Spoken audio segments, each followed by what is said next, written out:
अपना एक कर्तव्य और एक निष्ठा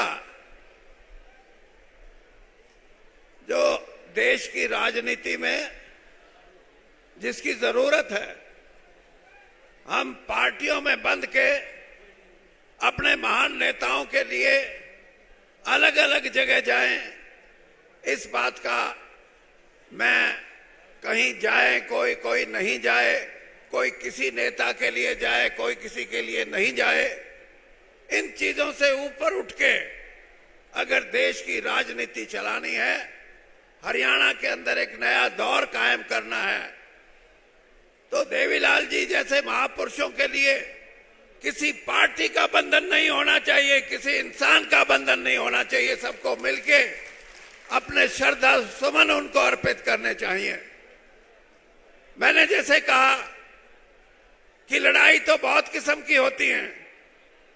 कोई लोग यूनियन बनाते हैं, कोई एसोसिएशन बनाते हैं और अपने अपने कामों के लिए, अपने अपने लक्ष्यों की पूर्ति करने के लिए बहुत सी ऐसी चीजें हैं जिनके लिए संघर्ष करते हैं।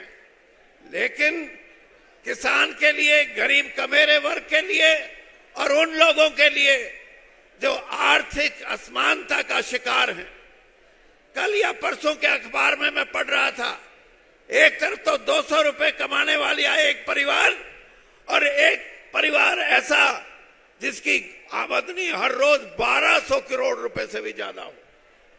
ऐसी असमानता में, ऐसी डिस्पैरिटी में अगर अर्थव्यवस्था हमारी चलेगी तो देश से कभी गरीबी खत्म नहीं हो सकती।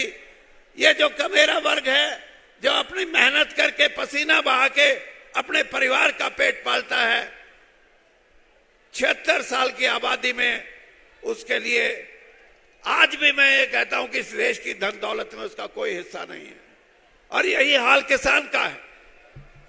किसान जिसने 9 गुना पिछले 56-57 साल में, जब से गेहूं का और दूसरी फसलों की एमएसपी तय हुई थी, 9 गुना उत्पादन बढ़ाया हो, वो आज या तो बैंक का कर्जाई है या किसी साहूकार का कर्जा लिया हुआ है या किसी का कोई रिश्तेदार आर्थिक तौर पे मजबूत है तो उससे भी पैसा उठाया हुआ है, लेकिन उसको इंसाफ नहीं मिलता।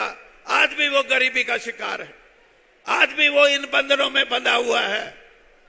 तो इस लड़ाई को लड़ने के लिए, लड़ाई तो पुरानी है, लेकिन देवीलाल जी ने इस लड़ाई को लड़ने का एक तरीका, जैसे मैंने कहा, लड़ाई को जोरदार तरीके से लड़ने के लिए, अपने हकों की लड़ाई लड़ने के लिए उन्होंने जो अभियान चलाया था, उसी का कारण है कि 13 महीने किसानों का आंदोलन चला और जो उनकी मांग थी कि 3 कानून वापस होने चाहिए, किसान संघर्षरत रहा। उसको पता था कि अगर मैं संघर्ष में कमजोर हो गया या पीछे हट गया तो मेरी जमीन भी जाती रहेगी। ये उसके मन में एक भाव था। और ये भाव इसलिए कि देवीलाल जी ने अपनी जिंदगी में इस लड़ाई को लड़ने का संकेत दिया था किसानों को कि जाति पाति से ऊपर उठ के, धर्म से ऊपर उठ के, अपनी मान्यताओं से ऊपर उठ के अपनी लड़ाई को लड़ना सीखो। लेकिन आज भी लड़ाई पूरी नहीं है। इसलिए मैं जहां अपने श्रद्धा सुमन अर्पित करता हूं, वहां मैं ये भी कहता हूं कि इस लड़ाई को लड़ना है तो एक होके लड़ सकते हो, अलग अलग होके आप नहीं लड़ सकते। और उनकी इस जन्मदिन पे मैं इतना ही कहूंगा कि जो उन्होंने आदर्श, जो लड़ाई का बिगुल बजाया था, मैं आज 77 साल का हूं।